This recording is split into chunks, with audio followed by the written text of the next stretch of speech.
আমি কি আগে বলছি রিয়ার সম্পর্কে না আলম বলছে আগে? বলেন। আলম বলার পরে আমি বলছি। এখন এইটা ধামাচাপা দেওয়ার জন্য এই ওষুধ খাওয়া, এই নাটক, আমাকে ওইভাবে নেওয়া, আমাকে নিয়ে কক্সবাজার যখন হসপিটালে ভর্তি হয়নি, কক্সবাজার গেছিল, আর সে পুরো সুস্থ। তাদের অনেক ভিডিও অলরেডি সোশ্যাল মিডিয়া ছেড়েছে।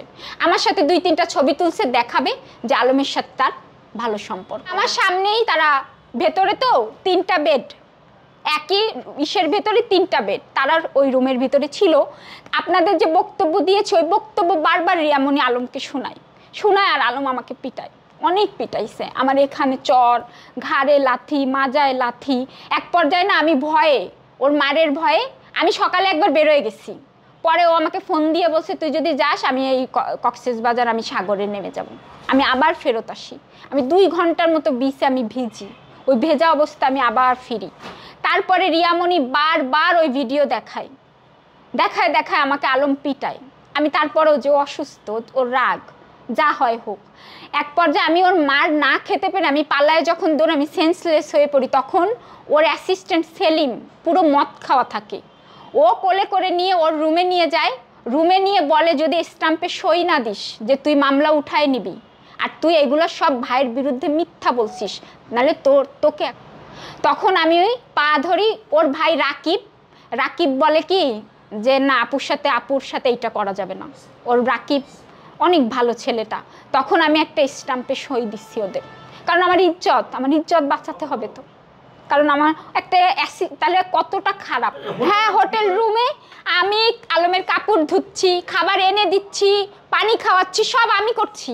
ওইটুক সময় ভিডিও অ্যাকশন, একটু এইভাবে নাও, এইভাবে ডাকো। আমি না মানে আমরা তো এগুলো জানি না। আমাদের তো, আমি আমার শ্বশুরের 32 দিন সেবা করেছি আলমের বাবার, আমার তো ভিডিও নেই। আপনারা নিউরোসায়েন্স হসপিটাল আয়া বুয়া থেকে শুরু করে নার্সদের কাছে জিজ্ঞেস করেন, তারা পর্যন্ত। রিয়া যেদিন ঈদের দিন ভিডিও করতে যায় কি বলে জানেন? এ তো আসে ভিউ কামাতে। আরেকটা কথা বলি, আমি যে এই ভিডিওগুলো আপনাদের সত্যি কথা বলছি, এটা ধামাচাপা দেবে কি করে? আর ওরা যে মিল হয়েছে তো আগেই, জনগণ ওদের জুতা পিটা করবে না এত কিছুর পরে? আমি কি আগে বলছি রিয়ার সম্পর্কে না আলম বলছে আগে? বলেন। আলম বলার পরে আমি বলছি।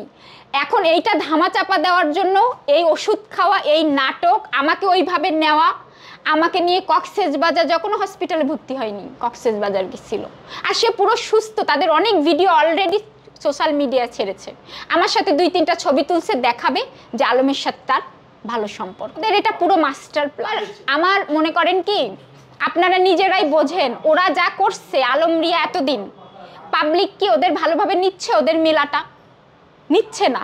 আলম সাংবাদিক নিয়ে রিয়ার বাড়ি, রিয়ার মা বোন সবাইকে নিয়ে প্রস্টিটিউট সব বলছে না? সেই বউ সাথে আরো পুরুষের সাথে প্রতি শুক্রবার রেজেন্সিতে তার সুগার ড্যাডি আছে, রিয়ামণির। সেই সুগার ড্যাডি তাকে প্রতি শুক্রবার 1 লাখ টাকার একটা বান্ডিল দেয়।